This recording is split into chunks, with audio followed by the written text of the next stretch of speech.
Hello and welcome to a Fire Emblem 15 ETC playthrough. I'm your Gordon Captain here with, Jumpy 23. and it's time for the Spoils of War of Gria's Citadel. We get two Yeah, new units in this one. and that's about it. But they're cool units, so we'll talk about them when they come up. The first one we get is Dean.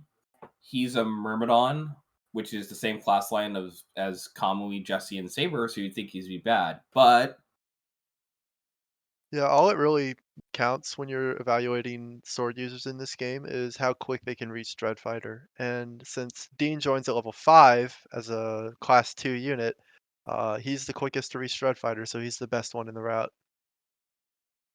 next up we get Est, who is best.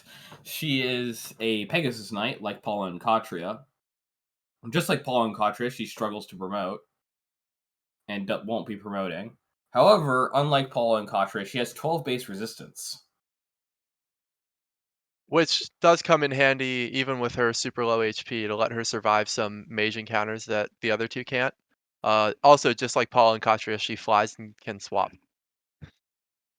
Speaking of swap, we get to forge a new weapon. So first we have Dean's Brave Sword. Dean coming with a Brave Sword is nice because the Brave Sword is probably the best weapon for a Myrmidon to use. It's more like a Killing Edge from other Fire Emblem games than a Brave Sword from other Fire Emblem games. Right, it's got like 30 and 8 crit, and importantly, it also has 0 and 8 weight. So when Dean needs to fight other dread fighters, he's really going to want a light weapon, and the Brave Sword is the best for the job. And if he can't quite one round, well, it's got enough innate crit, and you've got enough turn wheels that it doesn't matter. The second weapon we get is the Saunion, which has 2 to 3 range, which is going to be nice on this map, and lets us learn Swap.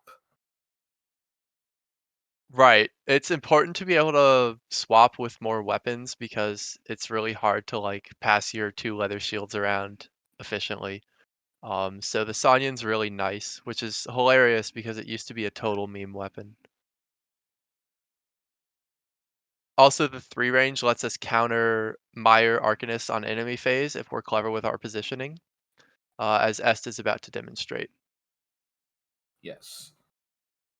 This map is also going to demonstrate the viability of S-Res. Yeah, S, you're about to watch her take 1 damage from this Arcanist.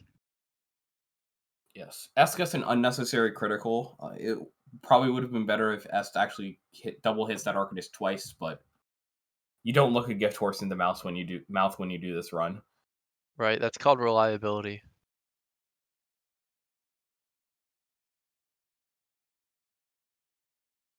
So we didn't deploy everybody in this map, which was probably a mistake, but it's not an important one. They don't get bonus experience at the end of the map, but we didn't deploy them because they're useless, so who cares? Here we're actually going to do the first convoy warp in a long time. Normally, convoy warps are very common. Here, we don't get a lot of weapons, but this time we get a Shadow Sword, so we can give the Killer Bow from Leon and give it back to Atlas. Yeah, which ends up being worthless because S goes sicko mode and crits again, but normally you would use this bow to get a kill with Atlas. Yes, as demonstrated there, he can double that Arcanist with Meyer. Meyer Arcanist, you may notice, have 0 AS because Atlas has 1 AS, and 1 turns out to be a significantly bigger number than 0. Yeah, just enough. And then the map is going to end with Dean just killing everything because that's what he does.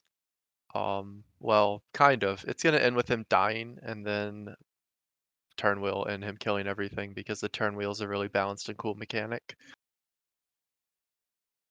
Yes, turn wheels are a really balanced mechanic.